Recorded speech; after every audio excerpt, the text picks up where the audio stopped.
2010-жылы революция болгондочу биздин 96 өндүрдө болгон балдарыбыз өлүп калды. Жигиттер мен байым ушуну айтып кеткен.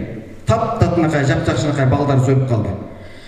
Ошолордун ата-энелери канжут, ошолордун бир туугандары, ошолордун туугандары кандай ситуацияга келди? Ошону унутуп калдык биз дагы элечи. Дагы эле бирөөлөргө алданып атабыз, дагы бирөөлөрдү эле сөздү угуп атабыз. 5000 берсе бир кой берсе коюн жеп коюп атабыз. Акчасын берсе алып коюп атабыз. Ооба сен ал келечеги кандай экенин билбейбиз. Биздин деген азыр бир бутубуз деген Кытайда, бир бутубуз деген Кыргызстанда. Башкасын айтпай эле коелу биз деген. Эртеңки күнү мына 2023 биздин деген уже карызды төлөп баштай турчу күн келет. Мына 3 жыл калды.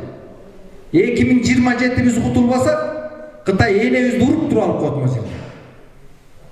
Ал бизге күлкү эмес, биз аз кээ бирөөбүз күлүп атабыз, депчи. Биз деген мамлекеттин деңгээлин ойлонушубуз керек да. Туурабы? Биз деген кайдыр мына Сандашка стадион салдырып алалы, Кең сууга суу кийирип алалы. Биздин суубуз менен стадионубузга кытайлыктар келип ойноп, суубузду кытайлыктар ичет да. Же калып. Биз деген эч качан мына бириктигибиз жок да эниңдер. Могу биздин керек болсо мына азыр Жаке айтып кетти. Ак суудан бизде ушундай кулунубуз чыкканда ак суу жөнүндө бүт түп табырыбыз менен чыкмакпыз депчи. Бизден чыгып атат. Биз деген монтип бириктик болуп туруппай, биздин өзүбүздүн ушул агабызды колдоп туруп чыгара албасак, биз деген түптөн чындык эле мына таксырлар деле айтып кетти.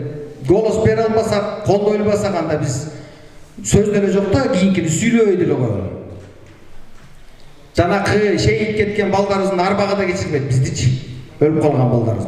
Ошолордун ата-энелери ушуга чейин сыздап жүрөт. Ушуга чейин ыйлап түшөт, боздоп жүрөт. Аларды жана Кенедей баланы алдагансып мына ташка аттарын жазып эстелик коюп койду. Өлгөндөн кийин алтындан эстелик турсаң да эчтеке татып болбойт.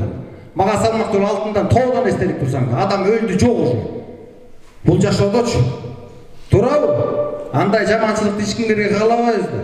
Биз деген бизде жакшылык болгусу келсе, действительно патриот болсок, ак деп анан караны карада сүйлөгөндү үйрөнөлү да. Мекенчил партиясына добуш бер. Мекенчил бол.